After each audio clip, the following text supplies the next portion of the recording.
Bom dia, eu sou Bruna Lanzarini, gerente de consultoria na Sensidio, direto do Apix Experience Talks, o podcast oficial do Apix 2026. E hoje vamos falar de um tema central para quem constrói plataformas digitais, APIs como produto. E para falar sobre esse tema, eu trouxe duas referências de mercado, Daniel de Rosa, diretor executivo de TI e operações na Sompo. Daniel tem mais de 30 anos de mercado e guiou sua carreira liderando projetos de transformação de tecnologia, segurança e projetos complexos do mercado financeiro e de seguros. E também, com mais de 30 anos de mercado, Aldinei Simões, arquiteto de software na Sensidio. Aldinei se especializou em arquitetura corporativa e de integrações voltadas para o mercado de seguros. Sejam muito bem-vindos. Obrigado, bom dia a todos. Obrigado, bom dia a todos.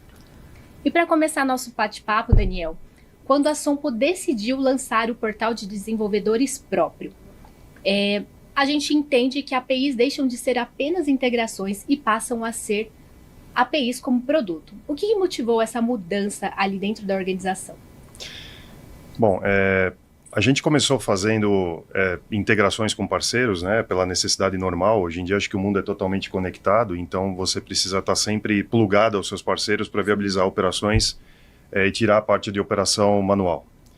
E aí a Sompo percebeu que em algum momento, devido às arquiteturas tanto das empresas parceiras quanto das empresas, da nossa empresa da Sompo, a gente tinha que ter várias conexões, ora por arquivo, ora por web services, ora por APIs, né? Cada uma com o seu parceiro. E a gente falou, poxa, por que eu não padronizo isso e começo a dar uma facilidade tanto para o time de TI da Sompo quanto para os nossos parceiros para conexão? Então nós desenvolvemos uma arquitetura voltada a processos, e aí baseada nessa arquitetura voltada a processos, a gente iniciou nossa jornada colocando APIs específicas dos nossos processos para que os parceiros pudessem conectar. E aí veio a ideia de, poxa, eu não preciso ter uma equipe de TI suportando esses parceiros 24/7, né? Sim. Ou toda hora falando com eles de como fazer essa conexão. E aí surge a ideia da gente colocar o portal de APIs no ar, portal próprio. Muito bom. E Aldinei, trazendo assim uma métrica de mercado, né? O que difere no quesito de arquitetura? Empresas que olham APIs somente para integração das APIs das empresas que estão olhando APIs como produto. Bruna, é bem interessante esse ponto, porque o pessoal às vezes enxerga a API como apenas uma integração, uma forma de integrar sistemas legados, sistemas que hoje tem no mercado e você precisa fazer com que eles conversem. Então, eles entendem que a API é simplesmente um pipeline que tem início, meio e fim, né? E não uma coisa maior. Quando você integra isso como produto, você enxerga uma API como produto, você passa a ter um ecossistema mais visível, mais controlado, onde você pode governar esse ponto e fazer com que a API te traga mais benefícios e ela te traga uma governança melhor nesse ponto. Então a API como produto, ela faz com que a empresa consiga controlar e governar todo um portfólio de ações que está ocorrendo dentro do processo do ecossistema dela com uma tangibilidade muito boa, onde a arquitetura passa a ter uma visão maior e uma visão melhor, com um controle muito mais específico e mais ágil e fácil de mover ali nesse momento. Perfeito, Aldinei. E Daniel, puxando esse gancho ali da sua pergunta, né? Que eu te fiz, você trouxe essa ideia de transformar a Sompo numa empresa plug and play, né? Trazendo as APIs ali para dentro do portal. Mas assim, trazendo para os times internos, para os parceiros, o que mudou isso no dia a dia? E pensando em Sompo também, quais foram os resultados e os benefícios que vocês tiveram? Assim, acho que os benefícios nós ainda estamos colhendo, né? Que é a facilidade do parceiro de conectar conosco. A nossa surpresa era, puxa, vou receber um parceiro, eu consigo conectar ele mais facilmente, demando menos no meu time de TI para explicar como isso conecta. E para nossa surpresa, a parte interessante é que esses parceiros começaram a... Às vezes um parceiro aparece e a gente nem sabia que ele estava conectando no portal, né? E fazendo essa tentativa de conexão com os nossos processos. Obviamente ele faz isso num sandbox, então ele pode treinar lá, brincar e fazer as conexões. E aí, quando ele quer realmente, que ele já está com o processo desenvolvido, que ele quer realmente conectar conosco de forma precisa, de forma viável para produzir, né, conosco, aí ele procura a gente e aí essa equipe de sistemas dá o suporte. Então, o grande ganho que a gente teve é, primeiro, eu dou a flexibilidade de tempo movimento do parceiro com ele. Eu não tenho uma pressão da minha parte dizendo, olha, eu estou com a equipe alocada, preciso que você agilize a implementação. Então essa é a primeira questão. A segunda questão é, o meu time é menos demandado para isso. E aí um ponto que a gente acabou ganhando por tabela, né, como efeito colateral, é que nesse portal a gente publica as APIs que são para fora, né, as APIs externas, ou seja, dos processos para os parceiros, mas a gente também coloca as APIs que são as mesmas APIs, às vezes não, mas as APIs de conexão interna. Então, entre equipes de desenvolvimento, muitas vezes, não há necessidade num projeto de eu alocar 2 equipes para fazer uma integração. A própria equipe já vai ao portal, vê qual é a integração que tem com o outro sistema e se utiliza desse portal. Então, o grande benefício é que a gente acaba ganhando, além de um catálogo, uma governança e uma praticidade na forma de implementação. Até os modelos de autenticação ficam fixos também, né? Fixos, padronizados, Sim, muito mais rápido. muito legal. E, Aldinei, pensando nesse cenário também que o Daniel trouxe, né, de todos os parceiros, os times internos acessarem ali o portal, né, a gente vê que acaba crescendo o número exponencial de usuários dentro do portal. Que prática de DX que a gente pode utilizar, pensando em arquitetura, para esse crescimento exponencial? Olha, o DX ele é importante pro portal da seguinte forma. Tem 3 pilares fundamentais para um portal bem desenvolvido, uma experiência bem feita, tá? É tempo, documentação e ambiente, tá? O tempo, para você chegar, o desenvolvedor chegar e entrar no portal e verificar como que ele vai fazer essa integração, quanto isso tem que ser fácil e rápido para ele conseguir desenvolver e poder integrar a sua aplicação à aplicação do parceiro, tá? A documentação tem que ser muito clara, então você desenvolver uma forma onde ele facilmente encontre o que ele está precisando, como ele vai autenticar, como ele vai comunicar e qual o layout, qual a documentação da API que ele precisa desenvolver para essa comunicação é muito importante, porque facilita muito a vida do parceiro ter essa disponibilidade e essas informações na mão. E o ambiente.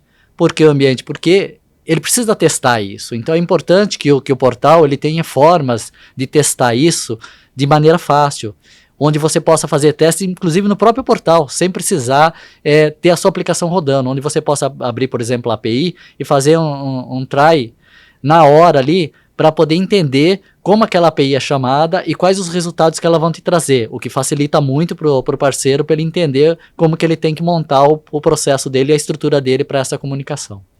Legal, e então a gente traz aqui um quesito que é um mito de mercado, né, que governança, ela é burocrática e ela gera esses engessados, né, que a gente diz por aí. E pensando nesse mito de mercado, que a gente aqui está vendo o oposto, Daniel, o que são seus inegociáveis em quesitos de gestão, tá? De padrões, processos e revisões de API para que a gente continue mantendo um portal sustentável para a área de negócio? Primeiro, eu acho que o principal ponto é você ter uma área de governança, uma área de arquitetura bastante consistente, né? Vamos lembrar que é muito legal você colocar as APIs no portal, disponibilizar para o parceiro, ele faz as conexões, testa sozinho e tal, mas na verdade ele está evoluindo de um lado, mas eu também estou evoluindo meus sistemas do outro, e muitas vezes sistemas legados. Então, o grande ponto que você tem é como é que eu faço, né, no linguajar técnico, como é que eu faço para construir e modificar o que eu preciso sem quebrar a comunicação, sem quebrar o contrato de comunicação entre as conexões. Isso é fundamental, a gente tem uma gestão de mudanças bastante forte, a nossa área de arquitetura atua muito forte, então nós temos um padrão, um desenho, né, um desenho de ALM, né, de Application Landscape Model, onde você tem as funções de negócio todas bem estabelecidas, voltadas para processos, e a gente está sempre buscando fazer com que a mudança que eu precise fazer na API, mesmo que seja de negócio, mesmo que seja da comunicação, né, troca de campos, né, vamos dizer assim, a gente procura sempre fazer uma versão que mantenha o que se tinha na versão anterior e faça a virada para a versão nova. E o resto a gente tenta tratar internamente. Então isso evita com que um parceiro que conectou há 2 anos atrás tenha um problema por uma evolução de uma API que eu estou fazendo agora por intermédio de uma necessidade que surgiu ou de um parceiro que está conectando agora. Então basicamente é você manter bem claro um catálogo de conexões e fazer esses filtros entre o que você vai implementar de novo, mantendo o que tinha de antigo, obviamente à medida do possível, né? Se não for dessa forma, você acaba tendo que comunicar com todos os parceiros, né? Sim, legal. E, Aldinei, pensando em plataformas de APIM, tá? Agora falando de uma governança ali dentro. Como que eu gosto de chamar isso de governança invisível, né? Essa governança que nós temos dentro da plataforma de APIM, que protege o negócio, mas também não engessa o time de desenvolvimento. O que a gente pode usufruir dessas plataformas? Eu particularmente gosto bastante desse termo de governança invisível, né? Porque ele não te amarra, né? Ela não amarra. O API Management, ele não te amarra para você implementar uma nova API ali. Então, ele te facilita alguns processos que normalmente trariam problemas, por exemplo, autenticação, os certificados, né? Os rate limits, né? Então, ele vai criando guarda-reios para proteger a implementação da API ali e não amarrar a API a ser implementada. O que facilita para quem está implementando não ter problemas, ele focar exatamente no que ele precisa. Então ele vai focar na construção da API como si, como o contrato vai comunicar, como isso vai trafegar ali para dentro dele, quais vão ser os backends que ele vai ter que assumir ali. Então, ter um modelo de governança invisível ali, como a gente fala, ou a governança do API Management ali, ele facilita muito para que o foco seja na API. Ele não precisa ficar se preocupando em outros pontos que já deveriam estar prontos ali, e vão estar prontos quando a gente fala do management, entendeu? Então isso facilita muito a vida do parceiro em implementar essa API, em construir esse ecossistema e estar facilmente comunicando com o seu parceiro ali sem grandes problemas, mas sim bem controlado, com segurança, com governança, sem a preocupação de alguma coisa sair do eixo ali e complicar a vida dele. Não, perfeito. Daniel, e trazendo esse cenário, né, que todas as APIs estão governadas ali dentro do portal, a gente está fazendo esses guarda-reios dentro também das próprias plataformas de API, dentro do próprio processo existente, o que ter essa base sólida do portal faz vocês explorarem dentro da Sompo outras jornadas, e assim, sem abrir projetos também, tá? O que permite vocês explorarem?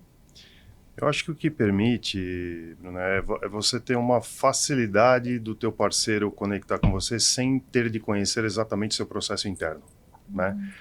Então, você fazendo uma analogia, por exemplo, no método antigo onde você tinha troca de arquivos, você era obrigado a sentar com o parceiro e alinhar os procedimentos de envio de arquivo, recepção, se um registro ali dentro está com erro, como é que eu vou tratar, rejeito o arquivo inteiro, ou seja, você tem que desenhar um processo junto com o seu parceiro, o que torna um a um, né? Torna um tailor-made para cada parceiro de negócio, de integração. O grande ponto que traz para a gente é o fato de que você consegue liberar o parceiro disso e te liberar também. A gente se liberta, né, de conhecer o processo do parceiro. A partir do momento que ele entra no portal e fala, olha, eu quero fazer uma cotação com a Sompo e quero emitir uma policy com a Sompo, tem um processo desenhado no portal, ele tem as APIs que ele coloca em sequência para ser feito, e a partir daí, dentro de casa, a gente resolve. Ele não precisa conhecer os passos todos, saber que tipo de transição de dados eu tenho internamente. O que também, do ponto de vista de segurança, é bom, né? Porque você acaba não tendo que abrir alguns processos, inclusive de segurança ou de checagem que a Sompo tem. Do outro lado, eu estou convicto, né, de que se o parceiro quer fazer um negócio com a Sompo, quer emitir uma policy com a Sompo, ele sabe exatamente o que chamar dos nossos processos a partir do momento da documentação, como o Odinei falou. Então, acho que esse é o grande ganho, né? Você tem uma libertação dos processos, mas ao mesmo tempo você consegue conversar. Legal. Acho que esse é o grande ganho aí. Legal. E, gente, estou aqui numa aula, viu? Muito obrigada, viu, Daniel? E Aldinei, assim, para a gente chegar na nossa reta final aqui do nosso podcast, portal está ok, Daniel? Vocês estão com um crescimento exponencial ali de pessoas acessando, o nível de maturidade que vocês ganharam ali ao longo desse processo, assim, algo que a gente admira muito, assim, se espelha muito no trabalho que vocês estão fazendo. E quais são os próximos passos ali de jornadas digitais da Sompo? Bom, o primeiro ponto é assim, a gente não pode entrar num podcast hoje em dia, né, falar com todo mundo aqui sem falar de IA, né? Então, acho que o primeiro passo que a gente tem, nós estamos aí buscando a IA como um processo core nosso, né? Então, para ganhar velocidade, agilidade e qualidade, na nossa subscrição e em outros processos internos, não só eficiência, mas também usar mais os dados, né? O data-driven acaba tomando uma importância maior do que já tem. Então esse é um passo que a gente tem investido bastante. Mas ligando APIs com IA, né, a gente tem um novo portal para ser lançado junto com a Sensidia. Estamos bastante ansiosos, né, porque nós sentimos algumas dificuldades, ainda que tenha o portal, com toda a documentação, como o Dinei falou, e a gente isole os mundos, né, só basta conversar, se conectar. A gente percebeu que alguns parceiros ainda têm algum tipo de dificuldade, ou por não entender direito o processo de seguros, ou por dificuldade mesmo com a parte técnica de APIs, né. Então a gente vem com um portal aí, com a IA embedded nisso, e vai ajudar a gente aqui, não vou dar spoiler, mas vai ajudar a gente nessa integração, tornando ainda mais fácil e rápido aí as conexões. Então esse é um ponto. E outro ponto que nós temos é realmente dar flexibilidade, né? Você falou lá no início, olha, a Sompo, apesar de uma empresa que trabalha com seguro corporate e agro, né? A gente quer fazer uma empresa plugável e flexível. Significa que nesse mundo do corporate muita coisa é tailor-made pelas especificidades dos parceiros e pela necessidade de controle da Sompo. E nem tudo dá para você padronizar. Então, o grande ponto da nossa jornada é até que ponto eu posso padronizar as integrações e as comunicações e toda essa parte tecnológica para viabilizar o negócio e de que forma eu posso ter essa flexibilidade à medida que eu necessito do parceiro, ainda sendo plugável, né? Então, com essa velocidade. Acho que esse, em linhas gerais, assim, é o grande ponto aí da Sompo como largada aí para os próximos passos. Aí. Estamos ansiosos para os próximos passos. 2026 tem novidade aí, Sim, vamos lá. temos novidades. Bom, sensacional, pessoal. E através desse podcast, assim, a gente trouxe bastante conhecimento que APIs bem governadas, com boas práticas de mercado, elas deixam de ser um centro de custo e passam a ser um acervo de alavanca de negócio e de crescimento. Muito obrigada, Daniel, por estar aqui conosco. Muito obrigada, Aldinei, por estar aqui conosco. Eu que agradeço. Muito obrigada, pessoal, por estarem nos assistindo até aqui e até uma próxima.